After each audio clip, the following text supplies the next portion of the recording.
Smells like something good's cooking, Chief. I've got nothing up your alley today. Hard enough just to get a meal round here. I understand, but I'm also confident you'll pull through. You know I pay well for even the tiniest morsel. That, I never doubted. This homeless camp is actually part of Sunhee's information network. They call that man their chief, and his friends all over town are always coming to him with new stories. Security cams can't catch everything. That's why you can't underestimate word of mouth.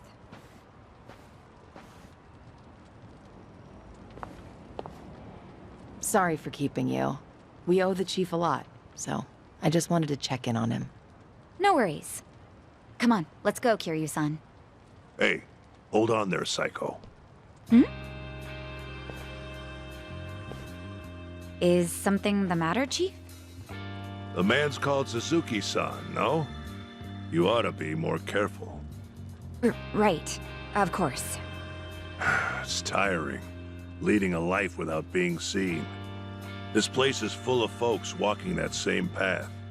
Your hardships remind me of my own. Taichi, Suzuki-san. Seems we both have it rough, don't we? Well, I'm sure it's rougher on you.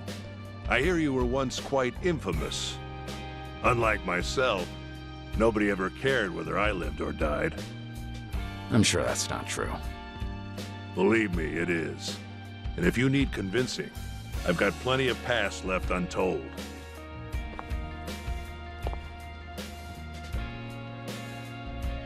Sorry, Chief, but Suzuki-san might be a little busy right now. That's so. Then I won't hold you here any longer.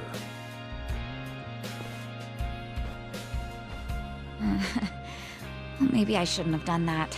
I just didn't know how long he might have kept us. That was rather odd, though. Wonder what's gotten into him. What do you mean? The people here never talk about themselves, especially their past. Even I don't know the Chief's background. Considering he's the one who started the conversation, maybe he feels a connection with you, Kiryu-san. We both live in the shadows, after all.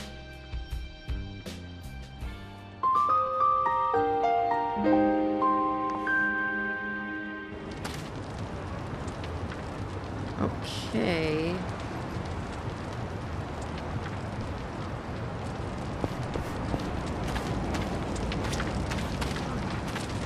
Seems like the Chief went through a lot before.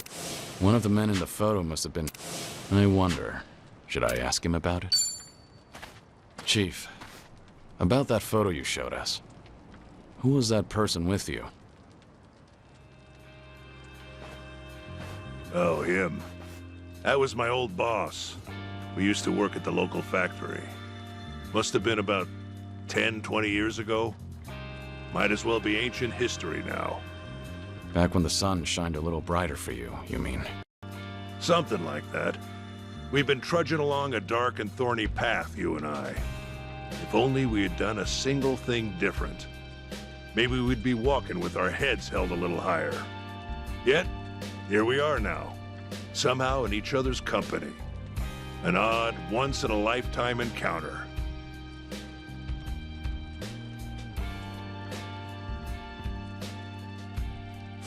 Anyway, one on the right's me, on the left was my boss.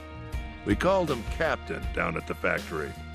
When I started working after high school, he was the one showing me the ropes. If you've been working straight out of high school, you must have worked a long time.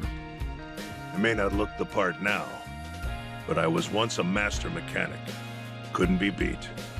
But when automation took over the industry, it became apparent that my work was unnecessary. Eventually, they stopped hiring younger folk. We knew for years the number of applicants was tapering off. Not that there was anything I could do about it.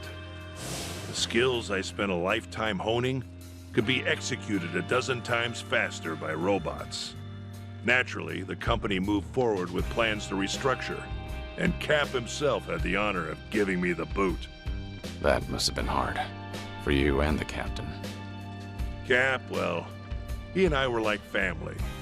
But if he didn't fire me, then he'd be the one out on the streets. That left him with only one option, to hand me my dismissal. At that time, I was almost 50. I thought my whole life was over. But then, he said that he'd quit with me, that he'd look after me. He did that for you? Wasn't like he had any job security either. Our jobs were destined to disappear. I was merely the first in line. So, we walked out the door one final time, side by side. And sure enough, the place was shuttered soon after. After so many years of service, the severance pay was peanuts. At least we didn't have any families to feed. And that's how you ended up homeless? Yeah, that's when I started the camp here. Had I been alone, I would have died a dog's death real fast.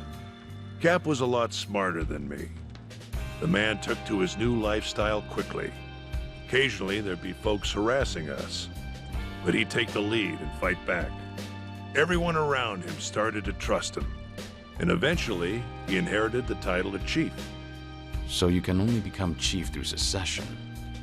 That's right. It's a practice that's lasted generations.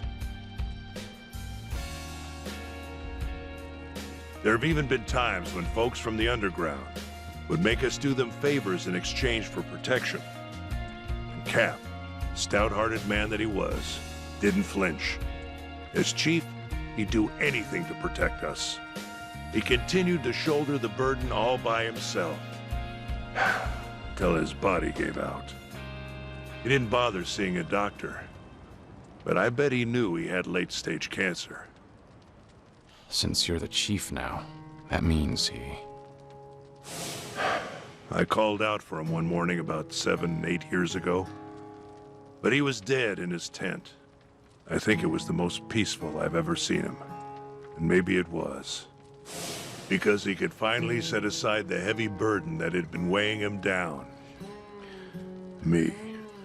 And that's why you took on his role? To start paying it forward? Exactly.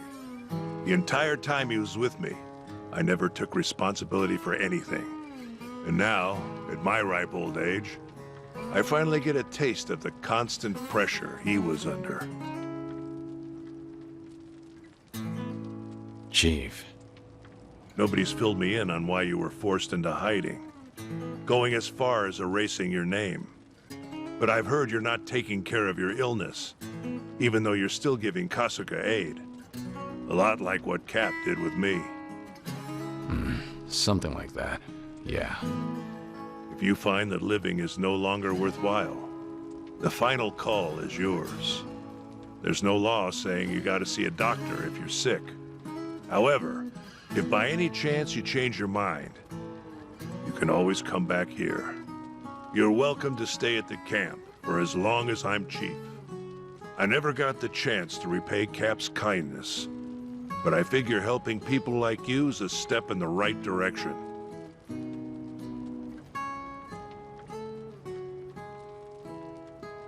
Well, I appreciate the thought, but I can't accept your offer right now. Sorry. Yeah, I'm aware. You still got business to take care of, don't you? At any rate, I'm glad I got to speak with you, Suzuki-san. And sorry for making you listen to such an old story.